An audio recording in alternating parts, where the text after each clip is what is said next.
Foundation ఆధ్వర్యంలో విశిష్ట సేవలందించిన వారికి అవార్డు ప్రదానోత్సవాలు. నెల్లూరు సమాజంలో విశిష్ట సేవలందించిన వారికి డయాడాట్ ఫౌండేషన్ ప్రథమ వార్షికోత్సవ వేడుకల సందర్భంగా అవార్డు ప్రదానోత్సవాలు జరగనున్నట్లు ఆ సంస్థ నిర్వాహకులు హుస్సేన్ కిర్మాణి తెలిపారు. బుధవారం నగరంలోని టౌన్ హాల్ నందు ఏర్పాటు చేసిన విలేకరుల సమావేశంలో ఆయన మాట్లాడుతూ డయాడాట్ ఫౌండేషన్ ప్రథమ వార్షికోత్సవం సందర్భంగా జూలై నెలాఖరులో వార్షికోత్సవ వేడుకలు నిర్వహించనున్నామన్నారు. ఈ వేడుకల్లో సమాజంలో విశిష్ట సామాజిక సేవలను అందించి వ్యాపార రంగంలో బిజినెస్ ఎక్సలెన్సీ పొందిన వారికి లైఫ్ టైం అచీవ్మెంట్ అవార్డులు ఇవ్వనున్నట్లు ఆయన తెలిపారు. అలాగే జూలై 12, 13 తేదీల్లో టౌన్ హాల్ నందు డ్యాన్స్ పోటీలు నిర్వహించి వారిలో గెలుపొందిన వారికి కూడా వార్షికోత్సవ వేడుకల్లో బహుమతుల ప్రదానం చేయడం జరుగుతుందన్నారు. తమ సంస్థ నుండి పలు సేవా కార్యక్రమాలతో ప్రజల్లోకి వెళ్తున్నామన్నారు. భవిష్యత్తులో మరిన్ని సేవా కార్యక్రమాలు నిర్వహిస్తామన్నారు. ముఖ్య అతిథులుగా పాల్గొన్న Nellore red cross chairman Vakati Vijayakumar, ఈగ భాస్కర్ రెడ్డి, ఏపీయూడబ్ల్యూజే రాష్ట్ర ప్రధాన కార్యదర్శి జయప్రకాష్, డ్యాన్స్ మాస్టర్ రమణయ్యలను దుస్సాలువాలతో సత్కరించారు. కార్యక్రమంలో డయాడాట్ సభ్యులు ఆంటోని రాజా, సలీం, సంతోష్, ఖాదర్ మస్తాన్, ప్రవీణ్, చెన్నకేశవ, వంశీ, వినయ్, రమణయ్య తదితరులు పాల్గొన్నారు.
ఫౌండర్ కమ్ చైర్మన్ డయాడాట్ ఫౌండేషన్.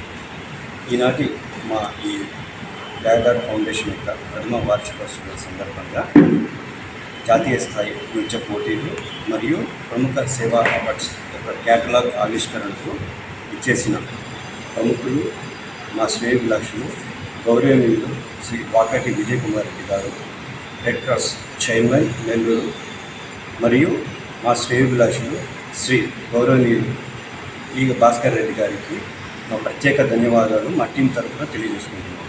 Thank you. ముఖ్య ఉద్దేశం, మా ముఖ్య అతిథులైన శ్రీ వాకాటి విజయకుమార్ రెడ్డి గారి చేతుల మీదుగా మా డయాడాట్ ఫౌండేషన్ యొక్క ప్రథమ వార్షికోత్సవం సందర్భంగా ఈ క్యాటలాగ్ ఆవిష్కరణ చేయడమే. దీని యొక్క ముఖ్య ఉద్దేశం, మా ఫౌండేషన్ యొక్క కార్యక్రమాల్లో నిర్వహించిన స్టూడెంట్ వెల్ఫేర్ మరియు అలైడ్ సపోర్ట్స్ కింద పిల్లల యొక్క సాంస్కృతిక కళల పట్ల ఈ డ్యాన్స్ పోటీలు నిర్వహించబడుతున్నాయి. ఇవి జాతీయ స్థాయిలో జూలై నెల 12 మరియు 13 తేదీలో టౌన్ హాల్ నందు నిర్వహించబడింది. మరియు మా ఫౌండేషన్ తరఫున ప్రతి సంవత్సరం మా టీం మెంబర్స్ కలిసికట్టుగా సమిష్టి కృషితో తీసుకున్న నిర్ణయం ప్రముఖ సేవా అవార్డ్స్. వాటిలో ముఖ్యంగా ఫస్ట్ విశిష్ట సేవా సామాజిక అవార్డు మరియు బిజినెస్ ఎక్సలెన్సీ అవార్డు మరియు లైఫ్ టైం అచీవ్మెంట్ అవార్డు ప్రతి సంవత్సరం ఇవ్వబడుతుంది. వీటిలో విశిష్ట సేవా సామాజిక అవార్డు మనకైతే ఎవరైతే రియల్గా అన్సంగ్ హీరోస్ ఎవరైనా ఉన్నారో వాళ్ళు సామాజిక సేవ పట్ల కృషి చేస్తున్న వాళ్ళని గుర్తించి వాళ్ళకి మా ఫౌండేషన్ ప్రథమ వార్షికోత్సవం రోజు సత్కరించుకుంటాం. రెండోది బిజినెస్ ఎక్సలెన్సీ అవార్డు. దీంట్లో బిజినెస్తో పాటుగా రాణిస్తూ మరియు సామాజిక సేవ అంటే సిఎస్ఆర్ కార్పొరేట్ సోషల్ రెస్పాన్సిబిలిటీ కింద సామాజిక సేవలో నిమగ్నమైన వారిని గుర్తించుకొని వాళ్ళని మా ఫౌండేషన్ తరఫున సత్కరించుకుంటాం. మూడవది life time achievement award. Either business పరంగా కానివ్వండి, సామాజిక సేవ పరంగా కానివ్వండి, కొన్ని ఏళ్ల తరబడి వాళ్ళ యొక్క ముద్ర మరియు వాళ్ళ లెగసీని ఈ సామాజిక సేవలో ఉన్నవారిని గుర్తించి వాళ్ళని అభినందించుకోవడం, గౌరవించుకోవడం మా బాధ్యతగా స్వీకరిస్తున్నాం. ఇదే మా ఫౌండేషన్ యొక్క ముఖ్య ఉద్దేశం. Thank you very much. ఈరోజు డయాడాట్ ఫౌండేషన్ ప్రథమ వార్షికోత్సవానికి ఈరోజు నన్ను ఆహ్వానించడం జరిగింది. గత సంవత్సరం కాలంగా ఈ డయాడాట్ ఫౌండేషన్ వాళ్ళు ఎన్నో విశిష్టమైన కార్యక్రమాలు చేశారు. అదేవిధంగా ఈ వార్షికోత్సవ సందర్భంగా సాంస్కృతిక కార్యక్రమాలు కానివ్వండి, అలాగే హెల్త్ ఇష్యూస్కి సంబంధించిన కార్యక్రమాలు కానివ్వండి నిర్వహించడానికి వారు ముందుకు వచ్చారు. ముఖ్యంగా ఈ డయాడాట్ ఫౌండేషన్ అధ్యక్షులు హుస్సేన్ గారు ఎన్ఆర్ఐ, విదేశాల్లో కూడా వారు ఎంతో ప్రావీణ్యం సంపాదించి అవన్నీ కూడా మన ప్రాంతీయ వాసులందరికీ కూడా అందించాలని, అలాగే హెల్త్ కాన్షియస్ అనేది చాలా ఇంపార్టెంట్ నవేడేస్. మనం చూసుకుంటే ఇప్పుడు డయాబెటిక్ కానివ్వండి, లేకపోతే మిగతా ఎన్నో రకాల వ్యాధులు మనం చూస్తున్నాం. ఎన్ని హాస్పిటల్స్ ఉన్నా కూడా రోగుల సంఖ్య పెరుగుతూనే ఉంది కానీ తగ్గడం లేదు. అందుకని హెల్త్ పాయింట్ ఆఫ్ వ్యూలో కూడా ప్రతి ఒక్కరూ కూడా జాగ్రత్త వహించాలని, దానికి సంబంధించిన అవేర్నెస్ ప్రోగ్రామ్స్ అన్నీ కూడా వాళ్ళు నిర్వహించడం, అలాగే మెడికల్ క్యాంప్స్ కూడా కొన్ని నిర్వహించి తద్వారా వారికి అందరికీ కూడా ఆరోగ్యంగా ఉండాలనే ఉద్దేశంతో ఈ కార్యక్రమాన్ని ఈ ఫౌండేషన్ వాళ్ళు నెలకొనడం చాలా సంతోషకరమైన విషయం. అంతేకాకుండా ముఖ్యంగా మనం ఈ రోజు చూస్తుంటే కరోనాలో మనం ఎంత ఇబ్బంది పడ్డామో మనందరికీ తెలుసు. మళ్ళీ ఇంకొకసారి కూడా కరోనా ఇప్పుడు వస్తుందని చెప్పి చాలామంది భయపడుతూ ఉన్నారు. ఈ కరోనా వచ్చిన తర్వాత మనం దాన్ని ట్రీట్మెంట్ చేసుకునే దానికంటే రాకముందే తీసుకోవాల్సిన జాగ్రత్తలు, కరోనా వచ్చినా కూడా మనల్ని ఏమి చేయలేదు అనే విధంగా మనం జాగ్రత్తలు కానీ ఇప్పటి నుంచే కానీ తీసుకోగలిగితే చాలా వరకు కరోనా బారిన పడకుండా మనం చేసుకోగలం.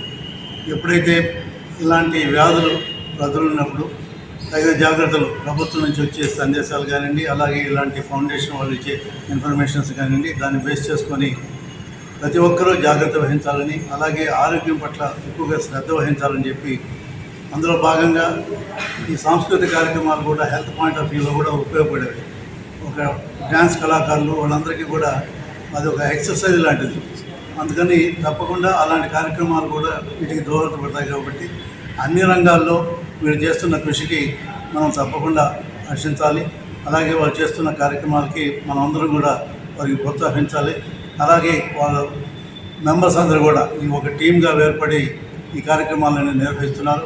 ఇంకా ఎక్కువ మంది ఈ టీంలో జాయిన్ అయ్యి ఎక్కువ సర్వీస్ చేయాలని చెప్పి భావిస్తూ వారికి ప్రత్యేకంగా నా ధన్యవాదాలు తెలుపుతున్నాను. ఫౌండేషన్ వారు ఈరోజు ప్రథమ వార్షికోత్సవ సందర్భంగా ఏర్పాటు చేసినటువంటి ఈ బ్రోచర్ ఆవిష్కరణ కార్యక్రమానికి మమ్మల్ని ఆహ్వానించినందుకు మా అన్నగారు అయినటువంటి వాకాటి విజయకుమార్ రెడ్డి గారి చేతుల మీదుగా ఈ కార్యక్రమాన్ని జరిపించమని కోరాను. ఎందుకంటే అన్న విద్యారంగంలో ఎన్నో సంవత్సరాలుగా ఎంతోమంది విద్యార్థులకు విద్యను అందించారు. అలాగే ప్రజెంట్ రెడ్ క్రాస్ చైర్మన్గా సర్వీస్ చేస్తున్నారు. చాలా మంచి వ్యక్తి. అందువల్ల ఆయన చేతుల మీదుగా ఆవిష్కరిస్తే బాగుంటుందని మా మిత్రుడు సలీంకి సలహా ఇస్తే ఫౌండర్ హుస్సేన్ కిర్మానీ గారు ఎన్ఆర్ఐ, విదేశాల్లో అతను అక్కడ వర్క్ చేస్తూ అక్కడ కూడా ఎన్నో సామాజిక కార్యక్రమాలు చేశారని చెప్పారు. అదేవిధంగా అక్కడి నుంచి ఇండియాకి వచ్చి నెల్లూరులో కూడా తన ఒక ఫౌండేషన్ స్టార్ట్ చేసి వాళ్ళ ఫ్రెండ్స్ తోటి ఒక గ్రూప్గా ఏర్పడి ఈ గ్రూప్ అందరూ కలిసి సమాజంలో వారి వంతు సేవా కార్యక్రమాలు చేయడం అనేది చాలా హర్షించదగినటువంటి విషయం. ఎందుకంటే ఫారెన్ పోయినటువంటి వాళ్ళు ఫారెన్లో ఉండిపోతారు, మళ్ళీ ఇండియాకి వచ్చి ఇంత చేసేటువంటి ఆలోచన చాలా తక్కువ మందికి ఉంటుంది. కాబట్టి ఆయనకి మంచి ఆలోచన, మంచి మనసు ఉన్నందుకు అతను ప్రత్యేకంగా నేను అభినందిస్తున్నాను. అలాగే వాళ్ళ ఫ్రెండ్స్ అందరూ లైక్, షేర్, సబ్స్క్రైబ్. మరిన్ని వీడియోల కోసం గంట సింబల్ ని క్లిక్ చేయండి. Thanks for watching this video.